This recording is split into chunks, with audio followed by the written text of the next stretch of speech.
Where do our thoughts come from? Let's understand with the help of an example.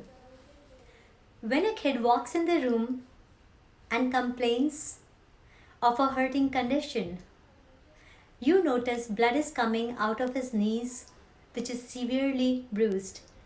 Now the kid is in pain, and before you heal his pain, you try to find out what caused the bleeding. Before you heal him, you insist on knowing where the kid got banged from and why did he got banged in the first place. Our main concern at this point should be to heal the pain instead of trying to find out where did it all started and how did it all happen. So we begin to have thoughts of worry and anxiety. We actually replaced our awareness with thoughts. Similarly, we keep replacing our everyday moments of awareness with thoughts when the actual requirement is to stay in the moment. At any given point in awareness, only one thing can happen. Either you can think thoughts or you can feel the need of the moment. If you choose to engage into thinking, which is thoughts of future or past, the experience of present moment gets missed out. In truth, there is no need of your thoughts at this time. Being in the moment and giving your complete presence is the thing that triggers the healing of the self. When our focus is on the situations around us, stress begins.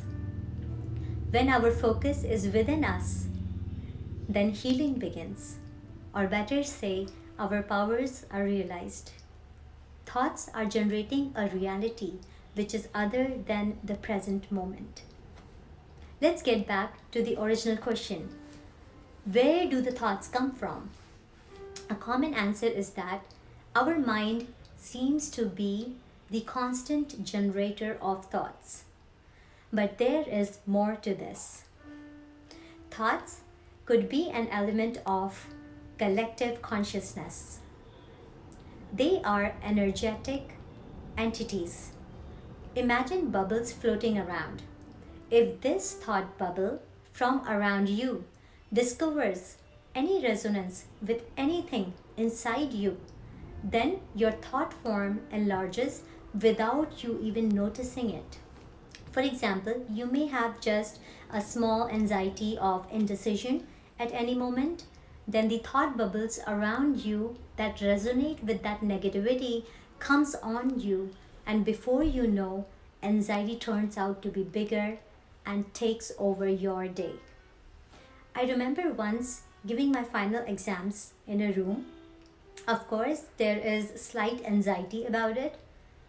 And then as few minutes passed, the anxiety grew at quite a level, which was unexpected. I started shifting my gaze to one of the best students in the class, and I saw her sweating too. I could sense that something was wrong in the room. So I asked the examiner, "What happened last night in this room?" She said, "We had a meeting for some important issues." I asked if the meeting was fruitful. She gave her way in and said, "It was quite a dispute." So, thoughts which were discharged in the room previously resonated with our little anxiety, and the bubble grew in its size, affecting our results for the exam. The whole class ended up re-giving the test. But here is the most important part. Never can any kind of thinking can take possession of you. Emotion that may arise in me, like jealousy or anger, are the same as in any other person, only a different quality. Anger is not truly yours. You have picked it up by resonating at a frequency that matches. Then it gets hold of you.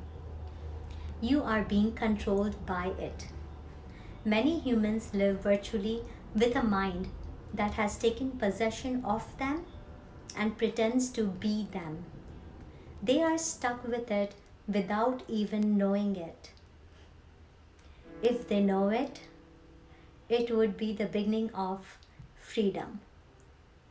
If you tell them that they have anger, they can't take it, as they are threatened by it, because they are totally possessed by the mind. Till the time you're conscious of this, which is you have taken this into your awareness, everything is okay. But if thoughts are all there are, it's destructive and insane without awareness. Thoughts and emotions need to be used as a tool to identify what I am not, that which is not my identity. This is the only proper usage of them. Sometimes we do a trick, which is replacing our negative thoughts with positive ones. But again, whether negative or positive, both these thoughts are stealing away our present moment awareness equally. If you are serious in doing some internal work, please feel free to join me in understanding how we are being tricked by our own mind and get clarity in everyday practices. Please join me and like this video.